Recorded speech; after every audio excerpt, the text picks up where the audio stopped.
Allez, bonjour, on est parti pour l'analyse de Atom, donc Cosmos contre le SDT, qui nous fait un rebond assez spectaculaire quand même. On voit qu'on est quand même sur un x2, on est sur un V-bottom carrément, en comparé à d'autres cryptos, genre je pense à Solana, qui lui nous fait une structure en W, on le voit assez facilement si je me mets en close line comme ça, il nous fait un W, donc on voit qu'on a une belle accumulation quand même, que Atom c'est vraiment un V-bottom, on repart à la hausse instantanément, et c'est plus intéressant d'avoir un W bottom, l'accumulation est plus intéressante et surtout pour se placer c'est plus simple que se placer sur un V bottom parce qu'un V bottom c'est difficile de trouver l'endroit où se placer qu'un W, on, on met un ordre d'achat sur la ligne de coup et c'est beaucoup plus simple. Donc pourquoi pas avoir un Atom qui revient tester sa zone des 0,118 ici. On sait jamais si on a une correction sur le marché, on pourra revenir au niveau des 8$ pour avoir quelque chose tac comme ça. Et là avoir un plus gros W. C'est une possibilité, donc ça c'est quelque chose à suivre, mais c'est vrai que les V-bottom en général sont amenés à être testés, comme ici on voit qu'on avait une grosse chute de la crypto Atom, donc on était sur un V-bottom, et on a retesté le haut de ce V pour réaliser un gros M top. Donc voilà, ça c'est quelque chose de très important. Maintenant on est revenu sur cette résistance là, la zone aussi on a précisé, on était sur une très bonne zone de Fibonacci, hein.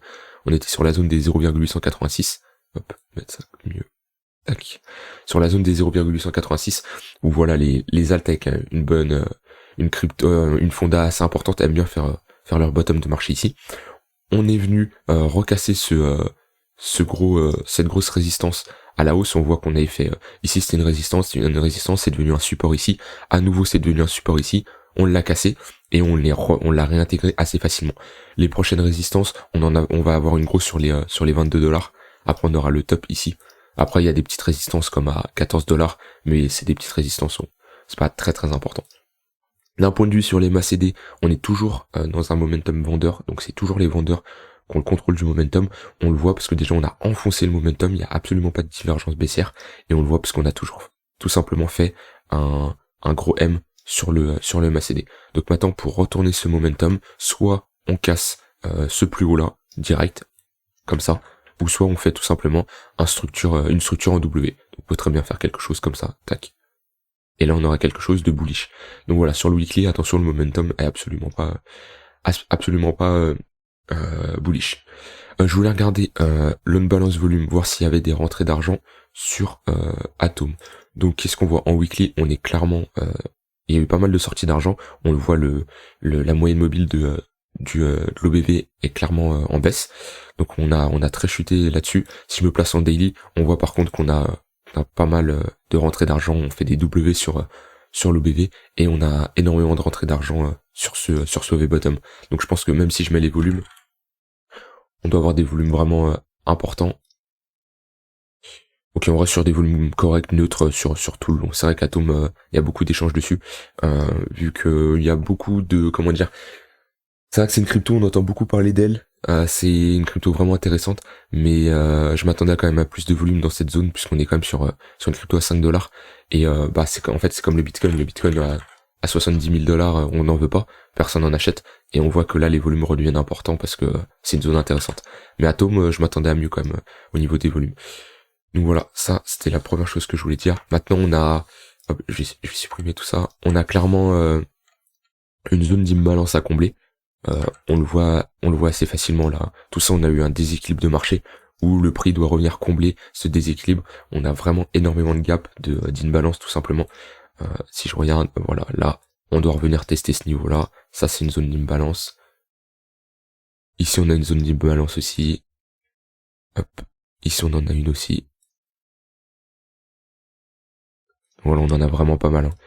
Tout ça, c'est des gaps où le marché doit revenir. Parce qu'en fait, on a eu un déséquilibre de marché et le marché a dump trop violemment.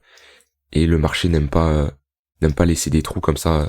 Si je mets le volume profile, vous allez voir que, hop. Voilà, on voit qu'il y a pas d'échange, en fait. Il y a que des trous dans le volume profile. Ouais. Là, il y a pas eu d'échange ici. Et ça, c'est un niveau qui doit venir être testé. Comme ici, par exemple, on avait un trou, on avait dans l'imbalance et on voit qu'on est revenu le retester. Donc voilà, on verra ce que ça donne. Là, en tout cas, dans le pump qu'on fait, je vais regarder, mais il n'y a pas d'imbalance. Non, à chaque fois on comble, on voit les mèches qui reviennent pour combler. Donc voilà, donc tout ça, c'est des niveaux à venir retester. Et Et voilà, déjà si on revient faire un rebond au niveau des 30 $, on aura quand même un rendement assez intéressant, mais je commencerai à prendre des profits si on commence à réintégrer la zone des 20 $. Voilà, sur cette zone là, hop, on a un order block ici, je me méfierai. Ici là, on a un bel order block, donc attention ici, on pourrait avoir un retournement de marché.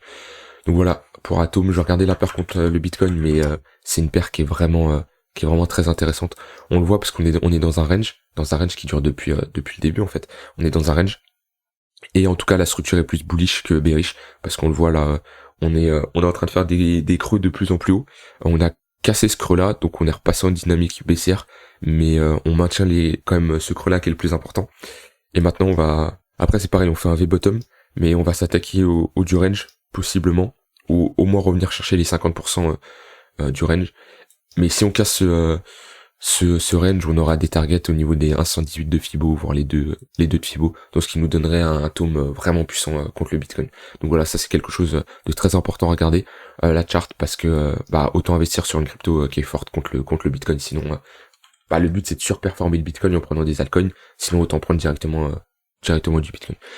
Donc voilà pour l'atome, en tout cas de mon point de vue c'est un très bon investissement. Est-ce que j'achèterais là? Pourquoi pas attendre un retracement? Alors le problème des retracements, c'est possible qu'ils n'arrivent pas et qu'on va direct chercher les 20 $, c'est une possibilité. Maintenant ça dépend de votre stratégie. Moi j'attendrai un retracement pour me placer, et pourquoi pas avoir une structure, par exemple un W daily dans cette zone là, qui va me faire dire que le W daily va m'emmener à un W weekly. Ça c'est quelque chose d'important. Et du coup j'aurai un W weekly qui aura été acheté sur un W daily ici. Donc ça c'est quelque chose que moi j'aime bien fonctionner comme ça. Maintenant c'est possible qu'il n'y a pas de retracement, et du coup j'ai pas d'ordre qui se place sur Atom à ce niveau-là. J'ai d'autres ordres sur Atom, mais je parle sur ce niveau-là de retracement, et que le cours pump. Et tant pis pour moi. Ça sert à rien, il y a énormément de crypto, je passerai à autre chose, tout simplement. Donc voilà pour Atom. S'il y a des termes techniques que vous n'avez pas compris, rejoignez le Discord qui est en lien bio, je répondrai à vos questions, je fais des coachings gratuits, j'apporte énormément de valeur, et nous on se retrouve très vite pour une prochaine vidéo. Bye bye.